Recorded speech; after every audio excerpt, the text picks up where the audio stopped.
everyone and welcome back to my channel. My name is Jo Small and I'm a weight loss coach. I help people lose weight and keep it off permanently. I've been wondering why you have not subscribed to my channel. Please, are we quarreling? You watch my videos, they are very educative, and you don't subscribe. Please, if we are quarreling, let's settle and make peace. It is the new year. Please subscribe to my channel. It's not expensive, it's not difficult, it's just a sign up and it is totally free. In the past, I have noticed that before I even delved into the science aspect of trying to lose weight, trying to understand the aspects of nutrition, trying to think a way out of how I'm supposed to help myself lose weight and help others lose weight. I had noticed that in the past, I find that there were times I'd go to sleep hungry and wake up less hungry. In fact, most times. And I always wondered why. I never understood the reason. I never understood why it happened that way. And I had to do research and try to understand why. I bet some of us feel that way too. There will be days you'll be very hungry and then you go to bed hungry and you wake up less hungry. Keep watching if you want to know why this happens.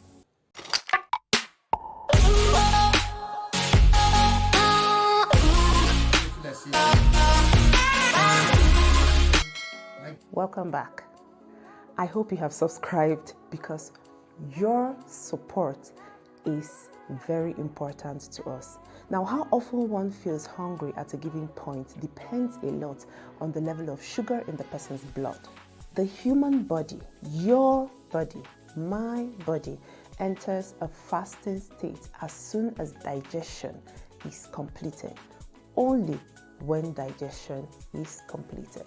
When this happens, that is, when digestion is completed, the liver maintains the concentration of sugar in the blood by releasing small amounts of glucose from stored glycogen in the body. Yes, it may seem funny that one goes to bed feeling hungry and wakes up less hungry or feeling full.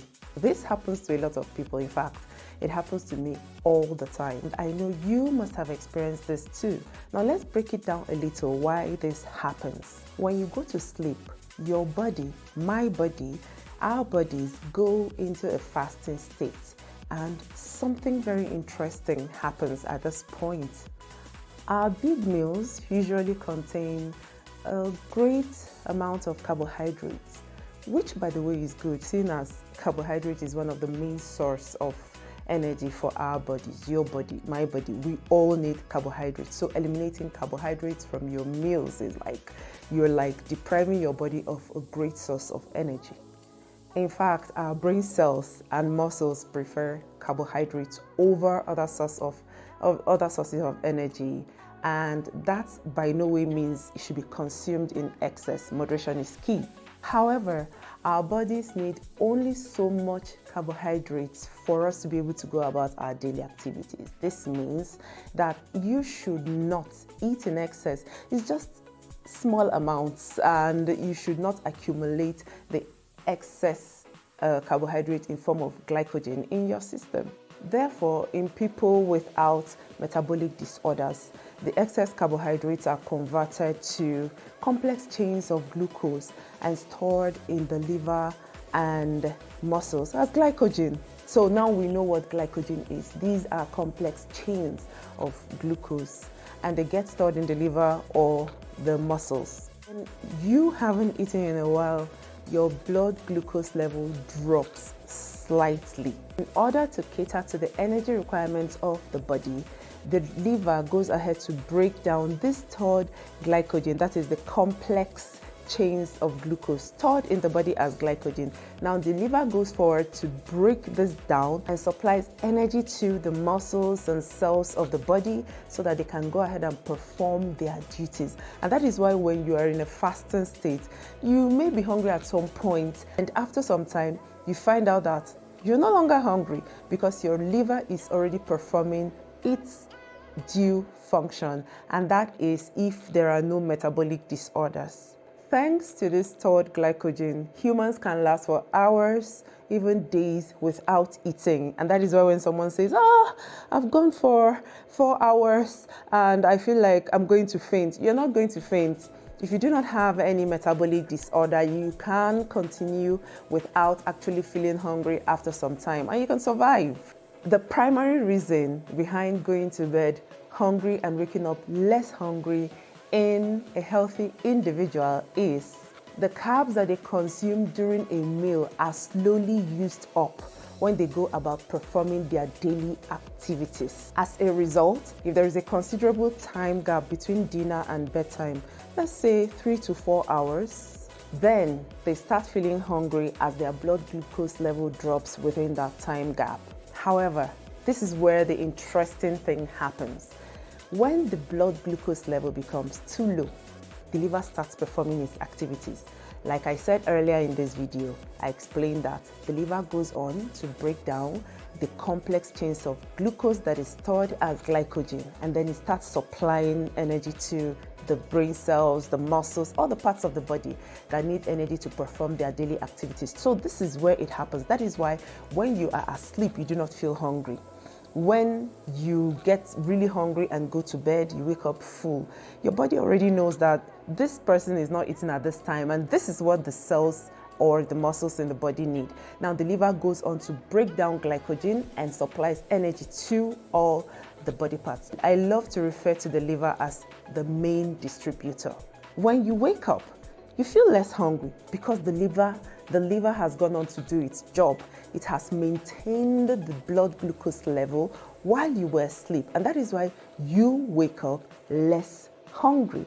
It has supplied all the body cells with energy and sustained the blood glucose level while you are asleep. And then when you wake up, you find that you feel less hungry. Oh, I went to bed very hungry. How come I'm not hungry? Did I eat in my dream? I used to think that, and I'll be like, okay, I think I ate apple, fufu, and a particular soup. And I'm like, okay, maybe because I ate in the dream. But your liver has gone ahead to sustain the body's energy levels by supplying energy to the body by breaking down glycogen to be able to sustain the energy level of the body. Furthermore, there's been no activity during sleep, so your body is technically in a resting mode, except if you play Chinese, or maybe you play ball, play badminton, soccer, you do a lot of exercises while sleeping. But as far as I know, sleep is a resting state for a lot of people. As far as we are concerned, while you lie down to sleep, you are resting. So your body is in rest mode. So in that time frame, you are not performing any activities, because ordinarily when you perform some activities, you'll find that your body begins to maybe use up a lot more energy than it uses up when you are sleeping. Another possible reason could be attributed to two primary hormones, leptin and ghrelin, which promotes appetite. As it turns out, the levels of both hormones are affected by the duration and the quality of sleep. You see, sleep is important, which makes one less hungry when the person wakes up or more hungry when the person wakes.